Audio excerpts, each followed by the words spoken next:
നമസ്കാരം, കർമ്മ ന്യൂസിലേക്ക് സ്വാഗതം.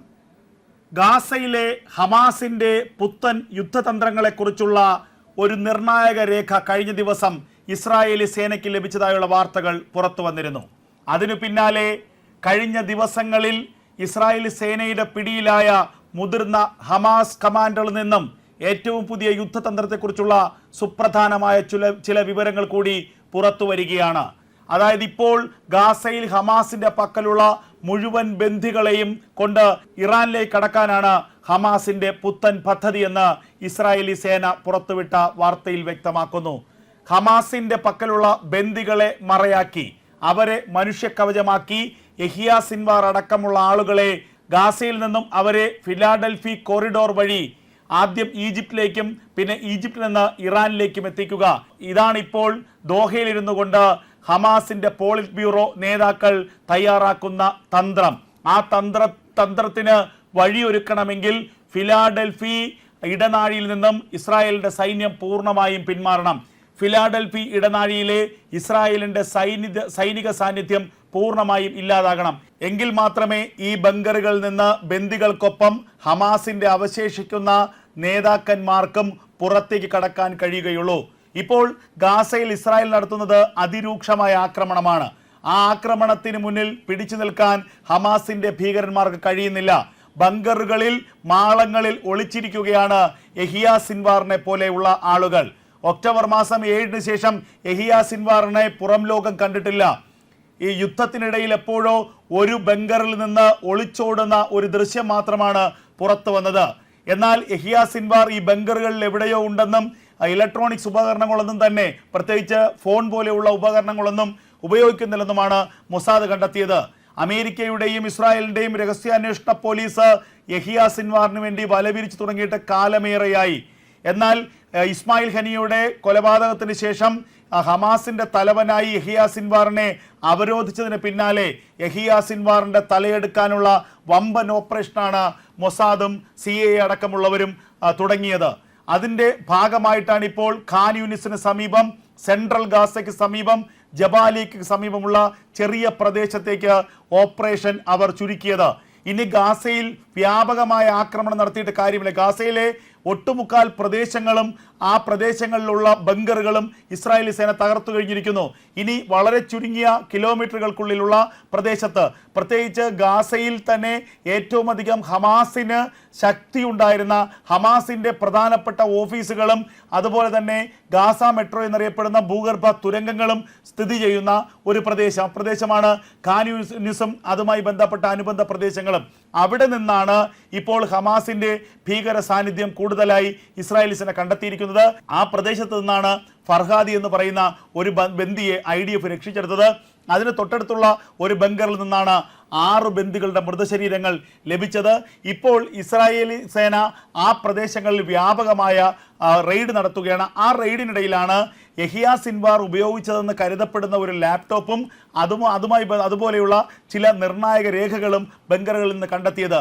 ആ രേഖകൾ പരിശോധിച്ചതിൽ നിന്നാണ് ഹമാസിന്റെ പുത്തൻ യുദ്ധതന്ത്രം, അതായത് ബന്ദികളെ അടിമകളാക്കിക്കൊണ്ട് അവരെ ഉപയോഗിച്ചുകൊണ്ട് ഇസ്രായേൽ എന്ന സർക്കാരിനെ പ്രേരിപ്പിക്കുക, വെടിനിർത്തൽ കരാറിലേക്ക് ഒപ്പിടാൻ പ്രേരിപ്പിക്കുക, മാനസികമായ ഒരു സമ്മർദ്ദം ഈ ബന്ദികളിൽ ചെലുത്തുക, അതിനൊപ്പം അവരെ ശാരീരികമായി ഉപദ്രവിക്കുകയും ആ ദൃശ്യങ്ങൾ പുറത്തുവിടുകയും ചെയ്ത് ബന്ദികളുടെ ബന്ധുക്കളെ ഒരു പ്രക്ഷോഭത്തിന്റെ അവസ്ഥയിലേക്ക് എത്തിക്കുക. അങ്ങനെ ഇസ്രായേലിനുള്ളിൽ ആഭ്യന്തര പ്രക്ഷോഭം രൂക്ഷമാക്കുകയും സർക്കാരിനെ സമ്മർദ്ദത്തിലാക്കുകയും ചെയ്യുക. ഇതാണ് കണ്ടെത്തിയ നിർണായക രേഖയിലെ രക്തചുരുക്കം. അതിനൊപ്പം കഴിഞ്ഞ ദിവസങ്ങളിൽ ജീവനോടെ നിരവധി ഹമാസിന്റെ നേതാക്കന്മാരെ ഇസ്രായേലി സേന പിടികൂടിയിട്ടുണ്ട്. അതിൽ ഒരു പ്രധാനപ്പെട്ട പ്രാദേശിക നേതാവിൽ നിന്ന് ലഭിച്ച വിവരങ്ങളുടെ അടിസ്ഥാനത്തിലാണ്, ആ വിവരം പ്രകാരമാണ് ബന്ദികളെയും കൊണ്ട് ഇറാനിലേക്ക് കടക്കാനുള്ള ഒരു തന്ത്രം ഹമാസ് പയറ്റുന്നതായി IDF മനസ്സിലാക്കിയത്. അത്തരത്തിൽ ബന്ദികളെ, കയ്യിലുള്ള 50ഓളം ബന്ദികളെയും കൊണ്ട് ഹമാസിന്റെ നേതാക്കന്മാർക്ക് ഈജിപ്തിലേക്കും ഈജിപ്തിൽ നിന്ന് ഇറാനിലേക്കും കടക്കണമെങ്കിൽ അവർക്ക് ക്രോസ് ചെയ്യേണ്ടത് ഫിലാഡൽഫി ഇടനാഴിയാണ്. ഫിലാഡൽഫി ഇടനാഴിയുടെ മാത്രമേ അവർക്ക് ഗാസ വിട്ടുപോകാൻ കഴിയൂ. പക്ഷേ നിലവിൽ ഫിലാഡൽഫി ഇടനാഴി എന്നത് ഇസ്രായേലി സേനയുടെ കനത്ത സുരക്ഷയിലാണ്. 2 മാസങ്ങൾക്ക് മുമ്പാണ് ഫിലാഡൽഫി ഇടനാഴിയുടെ പരിപൂർണ നിയന്ത്രണം ഇസ്രായേലി സേന പിടിച്ചത്. ഫിലാഡൽഫി ഇടനാഴിയിലൂടെയായിരുന്നു ഹമാസിന് ആവശ്യമായ ആയുധങ്ങളും മയക്കുമരുന്നുകളും അടക്കം കാലാകാലങ്ങളായി വന്നുകൊണ്ടിരുന്നത്. അതുകൊണ്ട് തന്നെ ഫിലാഡൽഫി ഇടനാഴി എന്നത് ഹമാസിനെ സംബന്ധിച്ച് ജീവനാഡിയാണ്. ഫിലാഡൽഫി ഇടനാഴി അടഞ്ഞതോടുകൂടി ഹമാസിന് ആയുധങ്ങൾ എത്തുന്നില്ല, ഹമാസിന് വെള്ളവും ഭക്ഷണവും എത്തുന്നില്ല. അങ്ങനെ എല്ലാ സമാന്തര കള്ളക്കടത്തുകളും നിലച്ച ഒരു സാഹചര്യമാണ്. ഇതോടുകൂടിയാണ് ആയുധങ്ങളില്ലാതെ പിടിച്ചു നിൽക്കാൻ കഴിയാതെ ഹമാസ് എന്നേക്കുമായി ഗാസയിൽ അവസാനിക്കാനായി തയ്യാറെടുക്കുന്നത്. ഈ ഘട്ടത്തിലാണ് ഖത്തറിനെയും ഈജിപ്തിനെയും ഒക്കെ രംഗത്തിറക്കിക്കൊണ്ട് അമേരിക്കയെ രംഗത്തിറക്കിക്കൊണ്ട് അല്ലെങ്കിൽ അമേരിക്കയിൽ സമ്മർദ്ദം ചെലുത്തിക്കൊണ്ട് ഒരു വെടിനിർത്തൽ ഉടമ്പടി കരാറിലേക്ക് ഇസ്രായേലിനെ കൊണ്ടെത്തിക്കുക എന്ന തന്ത്രം ഹമാസ് ആരംഭിച്ചത്.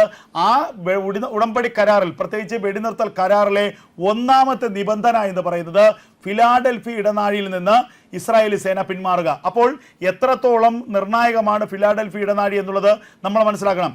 ഫിലാഡൽഫി ഇടനാഴിയിൽ നിന്ന് ഇസ്രായേലി സേന പിന്മാറിയാൽ മാത്രമേ ആ ഫിലാഡൽഫി ഇടനാഴി വഴി ബന്ദികളെയും കൊണ്ട് ഹമാസിന്റെ അവശേഷിക്കുന്ന നേതാക്കന്മാർക്ക് രക്ഷപ്പെടാൻ കഴിയുകയുള്ളൂ. ഈ ബന്ദികളെ ഒരു കവചമാക്കി മറയാക്കി ഉള്ള രാഷ്ട്രീയ കളിയാണ്, അല്ലെങ്കിൽ യുദ്ധക്കളിയാണ് ഇപ്പോൾ ഹമാസ് നടത്തിക്കൊണ്ടിരിക്കുന്നത്. അതിനുവേണ്ടിയുള്ള വഴിയൊരുക്കലിന്റെ ഭാഗമായിട്ടാണ് ഈജിപ്തും ഖത്തറുമൊക്കെ ഫിലാഡൽഫി ഇടനാഴിയെ നിബന്ധനകളിൽ ഒന്നാക്കി മാറ്റുകയും അവിടെ നിന്ന് ഇസ്രായേലി സൈന്യം പിന്മാറണമെന്ന് ആവശ്യപ്പെടുകയും ചെയ്യുന്നത്. ഇതിൽ ഈ യുദ്ധതന്ത്രത്തിൽ അമേരിക്കയും ഒരു ഭാഗമാകുന്നു എന്നുള്ളതാണ് ഏറ്റവും ശ്രദ്ധേയമായ കാര്യം. ആ സാഹചര്യത്തിലാണ് അമേരിക്കയുടെ നിലപാടിനെ പൂർണ്ണമായും ബെഞ്ചമിൻ നെതന്യാഹു തള്ളിക്കളയുന്നത്. അമേരിക്ക മുന്നോട്ട് വയ്ക്കുന്ന ഈ വെടിനിർത്തൽ നിബന്ധനകൾ ഒരിക്കലും അംഗീകരിക്കാൻ കഴിയില്ലെന്ന് നെതന്യാഹു പരസ്യമായ നിലപാട് സ്വീകരിച്ചിരിക്കുന്നു. നെതന്യാഹുവിൻ്റെ കൃത്യമായ ഇക്കാര്യത്തിലെ അഭിപ്രായം പുറത്തു വന്നിരിക്കുന്നു. അമേരിക്ക ഒരു വെടിനിർത്തൽ കരാർ ഉണ്ടാക്കുന്നതിൽ പരാജയപ്പെട്ടുവെന്ന് ബെഞ്ചമിൻ നെതന്യാഹു തുറന്നടിച്ചു. ഫിലാഡൽഫി ഇടനാഴിയിൽ നിന്നുള്ള ഇസ്രായേലി സൈന്യത്തിൻ്റെ സാന്നിധ്യം മാറ്റില്ല, ഗാസയിൽ നിന്ന് ഇസ്രായേലി സൈന്യം പിന്നോട്ട് പോകില്ല. ഈ രണ്ട് നിബന്ധനകളും മാറ്റി നിർത്തിക്കൊണ്ടുള്ള മറ്റെന്തെങ്കിലും നിബന്ധനകൾ വേണമെങ്കിൽ ചർച്ച ചെയ്യാമെന്ന് ബെഞ്ചമിൻ നെതന്യാഹു പറഞ്ഞത് ഫിലാഡൽഫി ഇടനാഴി എത്രത്തോളം പ്രാധാന്യമുള്ളതാണ് എന്ന് മനസ്സിൽ ചിന്തിച്ചുറപ്പിച്ചുകൊണ്ട് തന്നെയാണ്.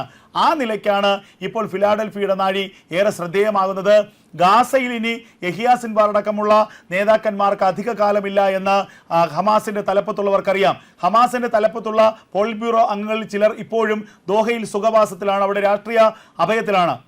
അപ്പോൾ യഹിയ സിൻവാറിനെങ്കിലും രക്ഷിച്ചെടുക്കണം. ഇസ്മായിൽ ഹനിയുടെ ഗതി യഹിയ സിൻവാറിന് വരരുത്.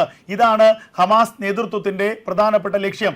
അതിന് ഒരേ ഒരു പോംവഴിയേ ഉള്ളൂ, അത് ഫിലാഡൽഫി ഇടനാഴിയിലൂടെ അവരെ എങ്ങനെയെങ്കിലും രക്ഷപ്പെടുത്തി ഈജിപ്തിലൂടെ ഇറാനിലെത്തിക്കുക. ഇറാനിലെത്തിക്കഴിഞ്ഞാൽ അവർക്ക് സുരക്ഷിത ഇടം ലഭിക്കുമെന്ന് ഹമാസ് നേതൃത്വം കണക്കുകൂട്ടുന്നു.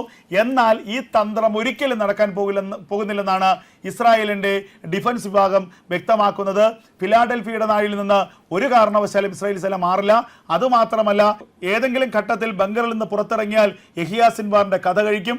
അതുമാത്രവുമല്ല, ഏതാനും ദിവസങ്ങൾക്കുള്ളിൽ അവശേഷിക്കുന്ന ബങ്കറുകൾ കൂടി ഇസ്രായേലി സേന തകർക്കും.